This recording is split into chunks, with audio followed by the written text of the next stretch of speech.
দর্শক, আসসালামু আলাইকুম। ইন্না লিল্লাহি ওয়া ইন্না ইলাইহি রাজিউন।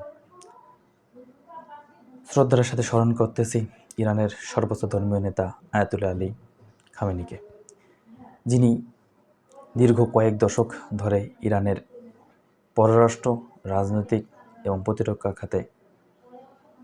খাতের অন্যতম কেন্দ্রবিন্দু হিসেবে বিবেচিত ছিলেন। তার সময়ে ইরানের ক্ষেত্রে ব্যাপক নিষেধাজ্ঞা এবং ব্যাপক চড়াই উতরাই পেরে তিনি ইরানি জাতিকে একটি সিংহের জাতিতে রূপান্তর করেছিলেন।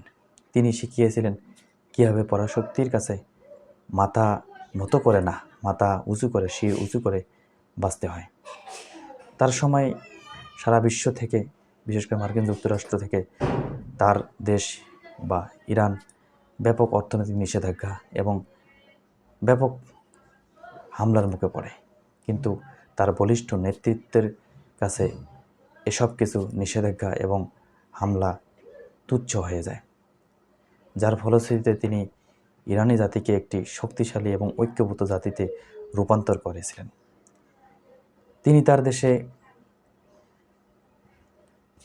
অনেক লোকের কাছে একজন প্রতিরোধের অন্যতম বীর হিসেবে বিবেচিত এবং অনেক সমালোচকের কাছে তিনি একজন বিতর্কিত রাজনৈতিক ব্যক্তিত্ব।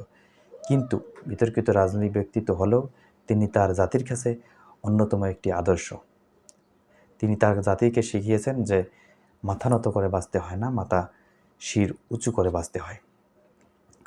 1989 সালে তিনি ইরানের সর্বোচ্চ ধর্মীয় নেতা হিসেবে বিবেচিত হন।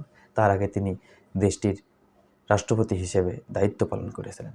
তার আমলে পুরো দেশকে তিনি একটি এক ছাদের তলায় আনতে পেরেছিলেন এবং সামরিক শক্তিতে ইরানের অন্যতম উপস্থিতিতে এই ইরানের সর্বোচ্চ ধর্মীয় নেতা আয়াতুল্লাহ আলী খামেনির অন্যতম অবদান ইরানি জাতিকে একটি ঐক্য এবং সামরিক ক্ষেত্রে অন্যতম সমৃদ্ধশালী করতে তার রয়েছে অনন্য অবদান, যেটি ইরানি জাতি কখনো ভুলতে পারবে না এবং তার এই অবদানকে কখনো তারা কোনো কিছু দিয়ে মেপে দিতে পারবে না।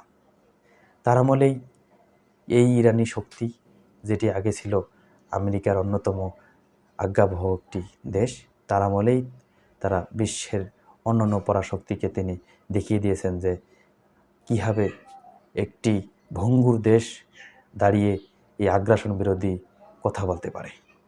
দর্শক, জানি না তারা তাদের জনগণ কীভাবে এটিকে মেনে নেবেন, তবে ভবিষ্যতে শ্রদ্ধা এবং দুঃখ প্রকাশ করতেছি। ধন্যবাদ। আসসালামু আলাইকুম।